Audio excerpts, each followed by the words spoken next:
Hi, everyone. Welcome to this week's Karma Cards. It might seem like a quiet week because we're between a full moon and a new moon, but there is a little activity happening in this week that I wanted to share with you. First of all, the full moon that recently happened on June 21st was the first of two full moons in Capricorn back to back. And so it definitely talks about something happening during this 30-day period. Now, the number 21 is activated with these Capricorn full moons because it's happening on the 21st for each full moon. And that in tarot, the number 21 in numerology and tarot talks about success, rewards. It talks about the truth and joy. In the tarot, it represents the world, which is the card that represents successfully achieving your goals through responsibility. And there is something about these two full moons that are happening 30 days apart where there is a window open. The first one, the full moon in Capricorn that just happened at 1 degrees. And one always talks about an initiation or an opening. And the second one happens at 29 degrees, which is the last degree that a sign can be in before it changes signs. And that talks about a culmination of this entire journey. Now, I want to share with you that on the last full moon spirit circle, when the Arcturian council came through, they gave us absolutely all the information we needed to know about what this window of time is. And to summarize, you have a special 30-day window right now to eradicate false beliefs from your system. And those are usually the stories that we're telling ourselves that keep us feeling separated, that keep us feeling out of our power, that keep us feeling helpless or victimized or unable to move forward in some way. These are the stories that can be eradicated. If you want to hear more specifically what the Arcturian said word for word, you can go to my Modern Mystic Soul podcast, and it's currently the latest episode is the exact Arcturian message and exactly what they said. They explained to us how to go through that 30-day window and utilize it get the most out of it to help you use this opportunity that's open thanks to this Capricorn full moon kind of bookend energy. So I encourage you to go listen to that if you want to hear more details about what they brought through. We all found it very resonant when we heard it. And I think it's really helpful and it's a good thing to think about. And it's very much aligning with what my own team has been talking about recently on the Karma card. So I do encourage you to go check that out. Now, this week, we had an interesting event, I would say, with the Schumann resonance where we had another one of those really big spikes and then a blackout. And I can't remember how long it lasted. But that usually represents like a timeline jump, which absolutely makes sense with what the Arcturian message was. Because again, we're clearing out the false beliefs. We're leaving those illusions behind and we're moving forward into more of our sovereignty and power. The other things that are happening this week that are more subtle and not necessarily recognizable is that we have two planets going into retrograde. The first one is going to happen on June 29th, and that is Saturn is moving into retrograde. So what does it mean when Saturn moves into retrograde? Saturn usually deals with long-term decisions and responsibilities. It deals with karma and timing. And usually the influence of Saturn in our life can feel almost like a slowing mechanism, like it's forcing us to slow down or it's delaying something that we want. And when it goes into retrograde, it can feel like a downshift in maybe clarity and commitment towards why you need to do something. Like there's going to be more internal questioning around why I do what I do and why do I keep experiencing this. So it's again in that window. Isn't it so interesting, this full moon Capricorn bookend window, that the ruler of Capricorn, which is Saturn, goes into a retrograde, and it causes us to question, why is this hard? Why do the things that I have to learn feel so intense? And if we take the hint from the Arcturian Council that we're meant to work on dissolving these false beliefs that we're holding, that is really going to, the questions I think help us get down to perhaps how the false beliefs were formed. So here's an example of false beliefs in case you're like, well, I don't understand. Like, what do I need to look at? A great example of false beliefs that you'd want to observe and question and dissolve would be where you constantly feel like you want to do something, but you're not allowed to. Like you're waiting for permission. Like there's something holding you back. Like I was talking with an artist the other day, and she's going to be on my podcast, and she's fabulous. But we were talking about this, about how, when we're moving towards what our soul desires and our passions, why would we keep ourselves apart from that? And there's usually some kind of limiting belief. And for me, it's always been about permission. Like I don't have permission to do this. There's something arbitrary out there that I'm waiting for to say, okay, go ahead, you're allowed. And I remember years ago when I sort of identified that in myself and realized, F it, I'm going to do this because I love it. I want it. And I started to claim it. And the more you start to claim it, the more you dissolve that belief that you do not have somehow the special permission to be there. It's often called imposter syndrome. Usually we feel imposter syndrome when we're actually doing the thing we want to do, but we're still afraid like we're not supposed to be there. That's another false or a limiting belief that you would want to dissolve, is this feeling like maybe you actually got over the hump of, am I allowed to be happy? Am I allowed to do the things that bring me joy? Let's say you let yourself, but then as you're doing it, you feel terribly guilty, like someone's going to figure out you don't belong there. That's imposter syndrome.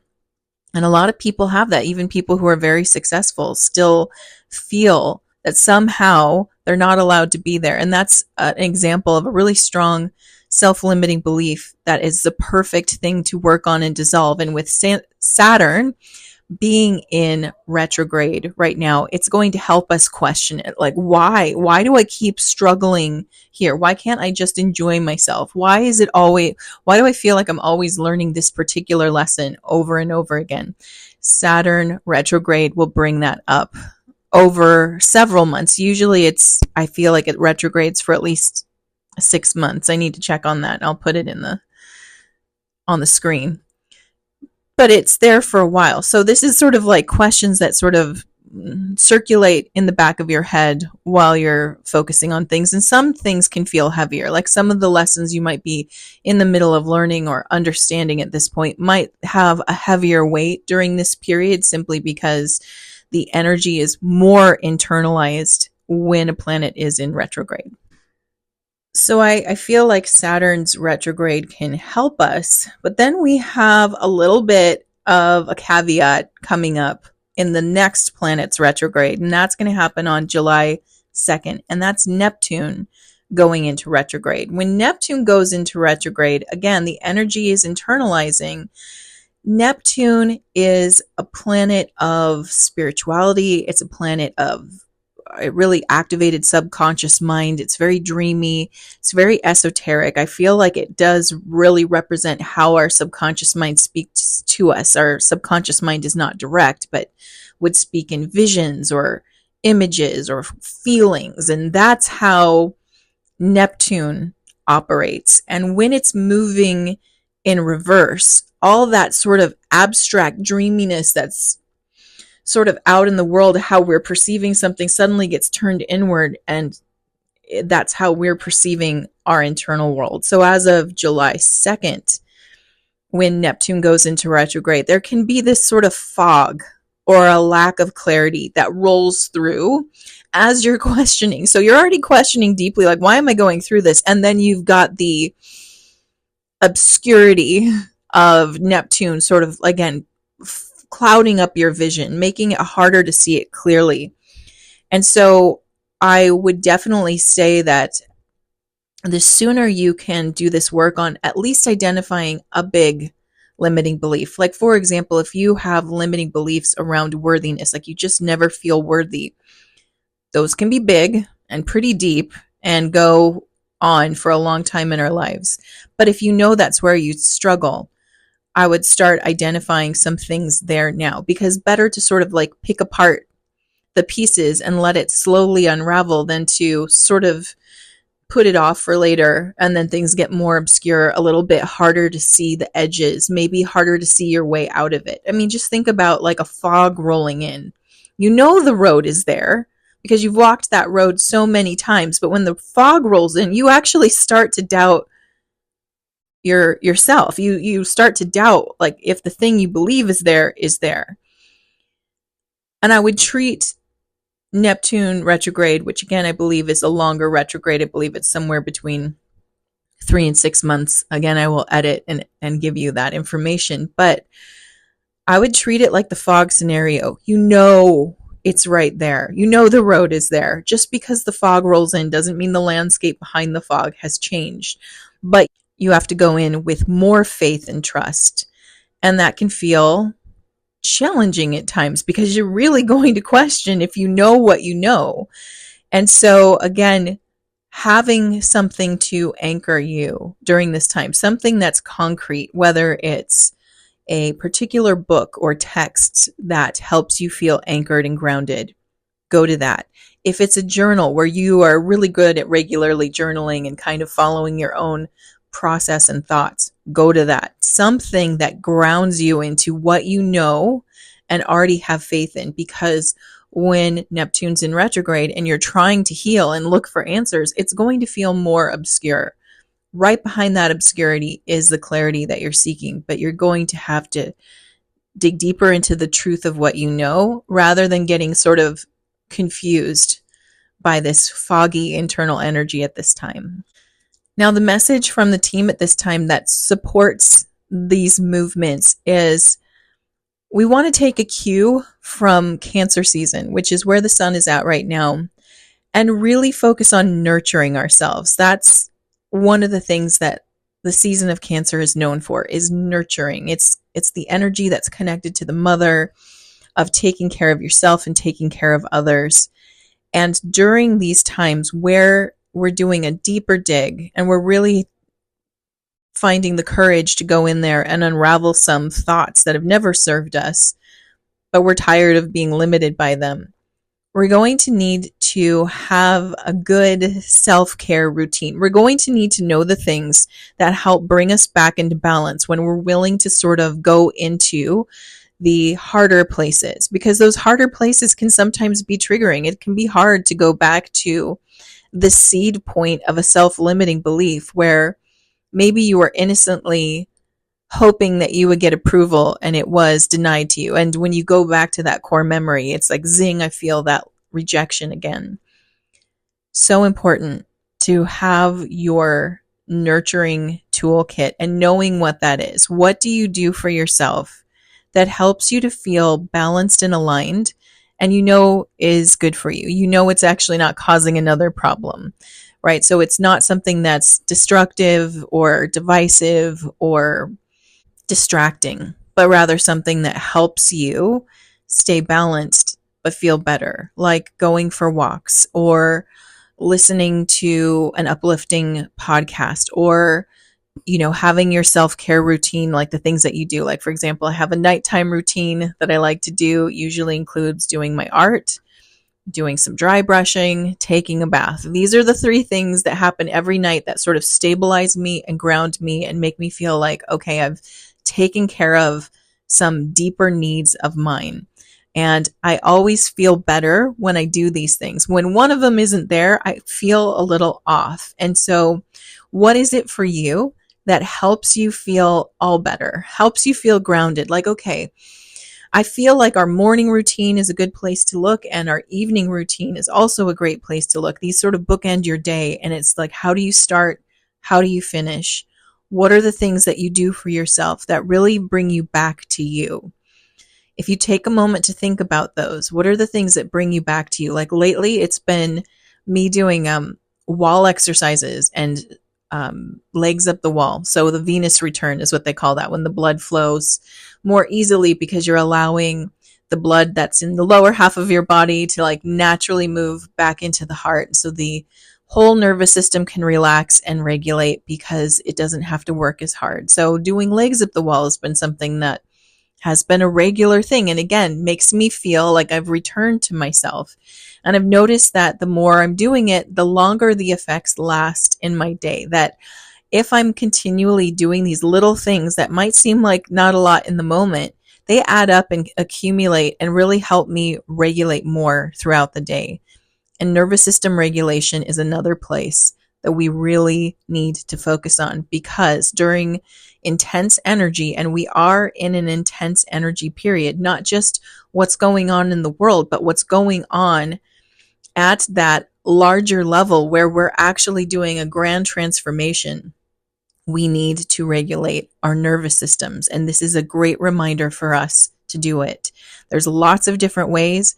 I'm going to have lots of experts on my podcast who will talk about the different ways that you can regulate yourself. But there's so many ways, and you already do some now. It's the things that you do where you feel like yourself and you feel good about it, right? Like I said, going for walks, breath work, meditation, gentle exercise, yoga, chanting can be one. There's so many. I could just list it off, but you already have some tools that feel really helpful and grounding to you. And this is a good time to continue to utilize it, especially if you are taking up the mantle of dismantling these limiting beliefs, because ultimately on the other side of it is more clarity, more grounding, more security for you within yourself. But to do the work is going to be, I don't feel like it's aggressively confrontational, but it can be a little confrontational. Like it's some, you know how it feels when you get called out. Well, this time you're going to call yourself out and you're going to go, I don't know if I believe that anymore. I know I've held that belief for a long time, but it's not gotten me anywhere that it feels good. And I always feel crappier after I go into that thought pattern. So, I'm calling that out and I'm saying no more. We're going to shift it. That can feel confrontational. And again, that can dysregulate us a little bit, or maybe a lot, depending on what it is. So nurturing yourself is key at this time. And now what I'd like to do is look at this week's karma cards and see how it adds to this message. If you're new to karma cards, let me quickly show you how these work. I have 3 decks here: planets, signs of the zodiac, and the houses of astrology. And I've already asked my team, what is the message for this week? And I've got 2 sets of answers, a set in red, which are action related, and a set in blue, which are outcome related. And the way that you play is you tune in with that beautiful intuition of yours and feel, what is the guidance you're looking for right now? Are you looking for action related guidance, or do you want to see how things are resolving or what the outcomes are? And of course, you can always choose both. While you're choosing, let me tell you the timing for this reading. This reading is for June 26th through July 3rd. And the flavor of this reading. Okay, we've got Neptune. Neptune is here, and Neptune is the one that will be going into retrograde right at the end of this karma card cycle. So again, this is that sort of dreamy, undefined feeling, intuitive place. In the sign of Libra, which is always about finding balance and harmony. So we've got this urge to find balance and harmony in this abstract way. And the area it's affecting us the most is the 2nd house, which rules over values and worth. Now, this can be taken a couple of ways. It can mean like valuables, like your belongings. It can mean money and how you make money. It can mean your home space, but it also represents what you internally value and your sense of worth, which I feel is more the area that it's focusing on in this reading. All right, so for those who are choosing action, your spiritual action at this time is to inspire others with relationships patiently. So what I'm getting from the team is it really is more, it can mean relationships, but it's more with how you're relating to yourself and again, to your worth and values. So that's what's inspiring, is how well you're taking care of yourself and seeming balanced. That is what's causing the inspiration for other people. And again, to inspire others, you just do it. You do it. It's not about getting them to do it, although there's an urge sometimes, and that might be one of the self-limiting beliefs you'll have to address or adjust, is needing your environment to shift or other people to shift so you can shift.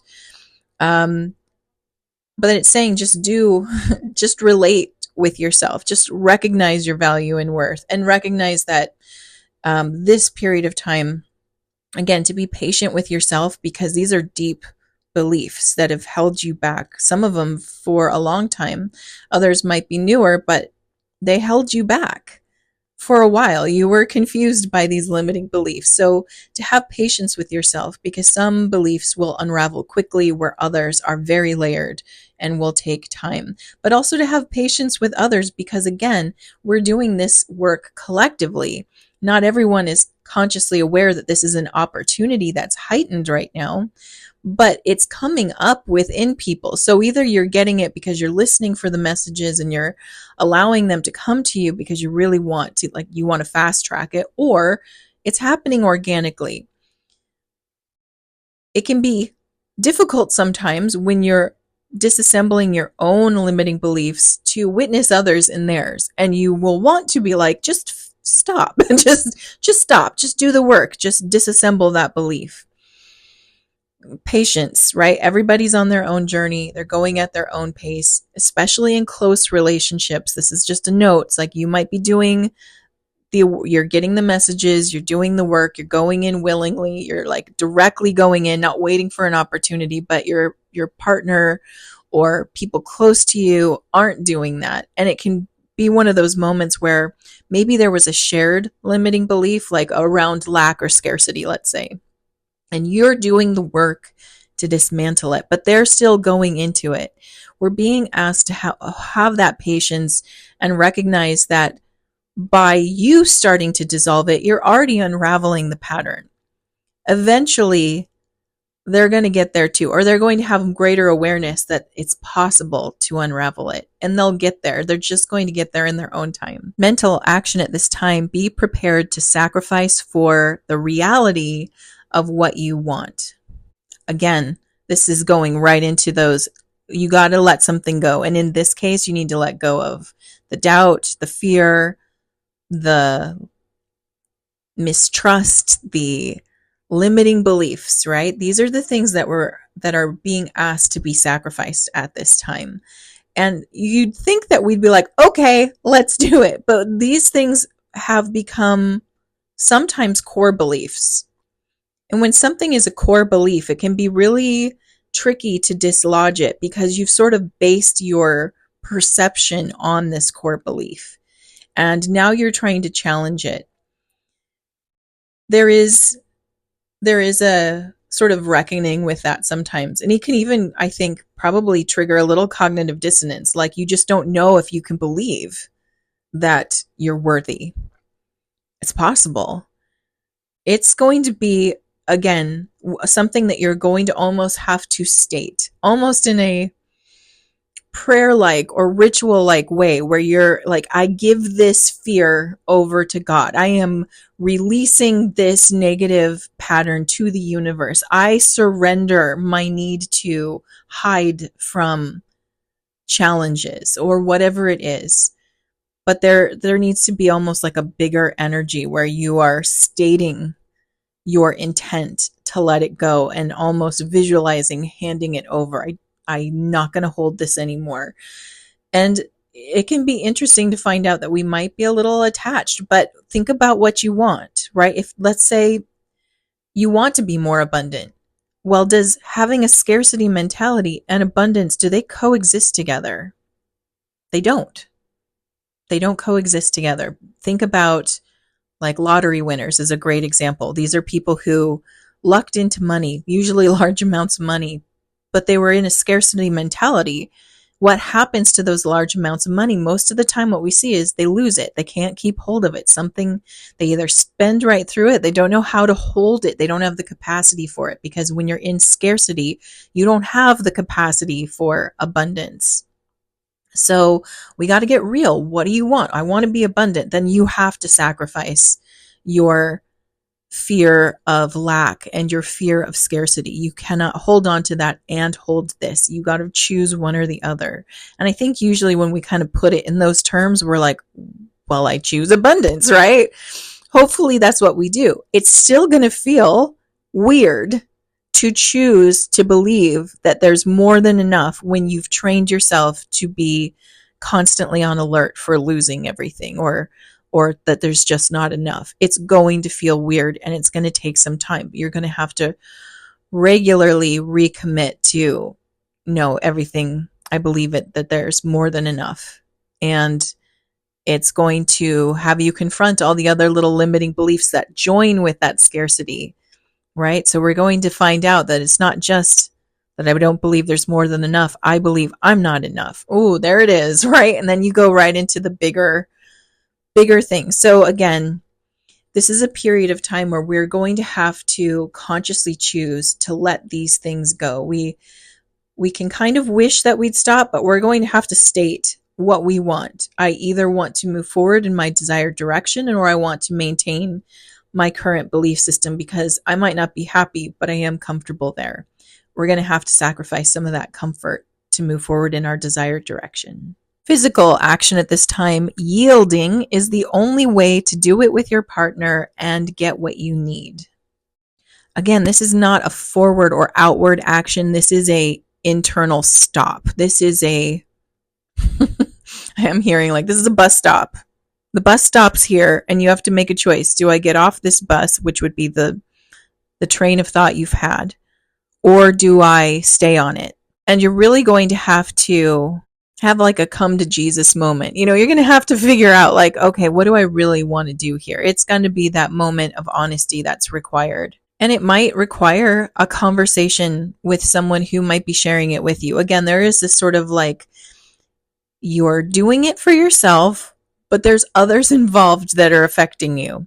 And it's not not a situation where I need to shift this, you have to shift too. It's not that, but it's more of a conversation of, I can't find peace and clarity holding these thoughts that we're constantly holding. And every time we go into, I'm going to use scarcity and lack again, I can't hold that anymore. It's not moving me in the direction I desire to go, and I'm finding it's holding me back. So I'm surrendering this belief now. And I need you to support me in my shift is really the conversation that we're having. I need you to support me in that. So if you catch me talking in sort of lack or scarcity mode, just if you could gently call me out and let me know so that I can move in the direction I desire to go in. And also, next time we have to deal with a certain triggering situation, like maybe paying bills, maybe paying your mortgage, maybe dealing with whatever it is that brings up the scarcity and stuff, I need to do this in a different way so that we can have the conversations about what need to be taken care of without the story we're laying on top of it that we're somehow in a horrible situation, because it's never true and we always make it through, but we're always so stressed out in between these times that we can rarely find peace.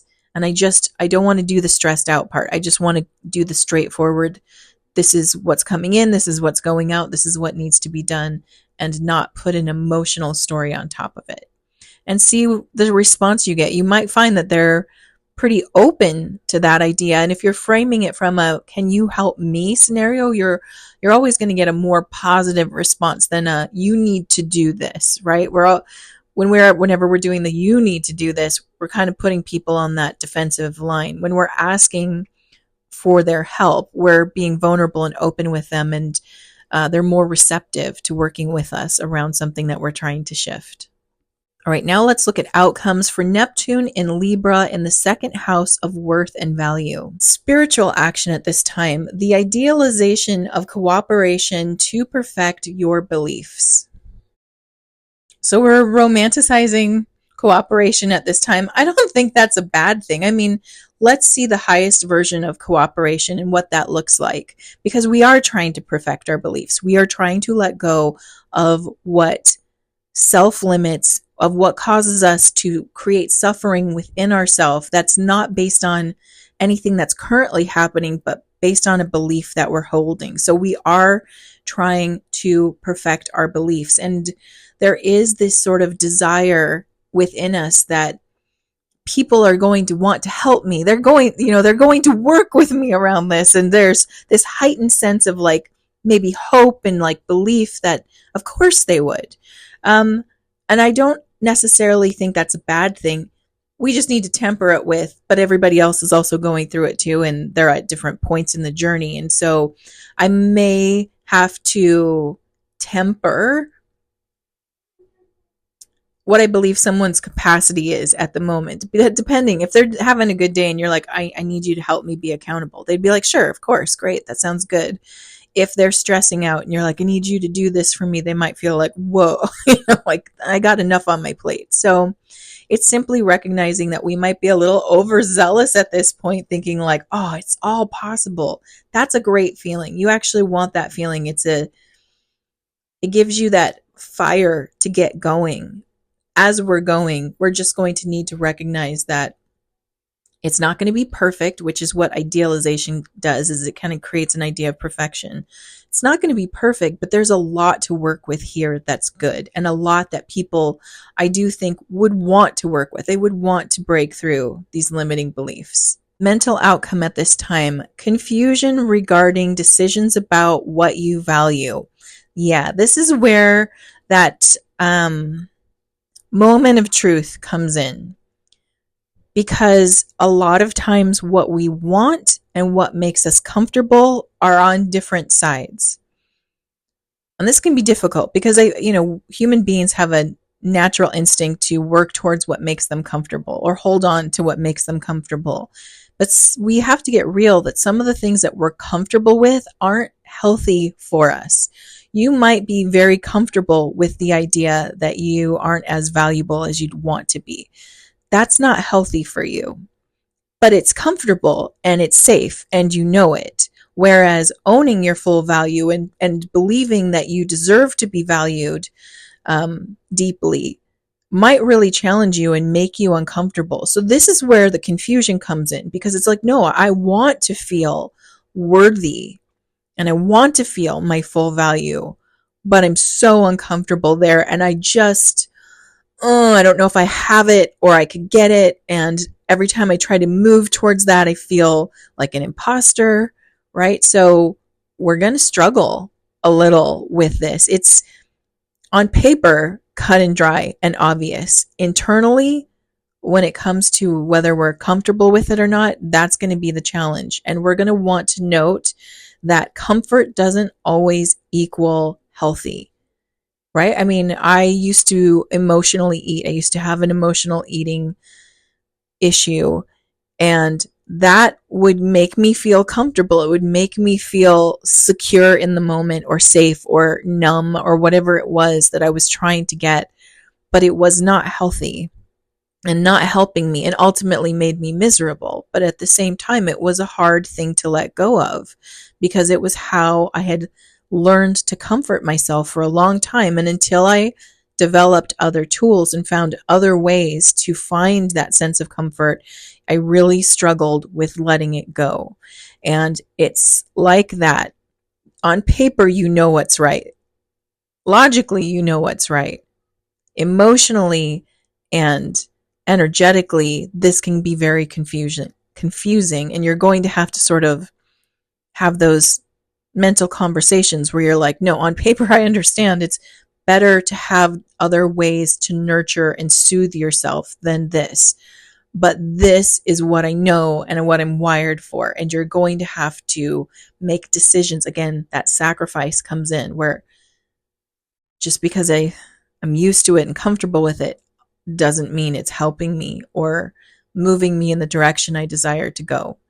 And so that's a challenge of this period of time, is coming to terms with that. Because yes, you might be ready to look, but you might find that as you look into it, as you consider letting it go, the ego really starts fighting back and going, oh no, we're staying here. Because the ego gets a payoff when you stay in suffering. You get a payoff on the soul level when you move towards what's aligned for you. But until you've actually practiced doing that and put that first, the ego is going to really push back. Physical outcome at this time, sacrifice resulting from the fairness shown by your resources. Again, this goes into the message from the team. Your resources in this case are the tools that you have to nurture yourself, the things that you're doing that actually nurture you, bring you back into alignment, and take care of you.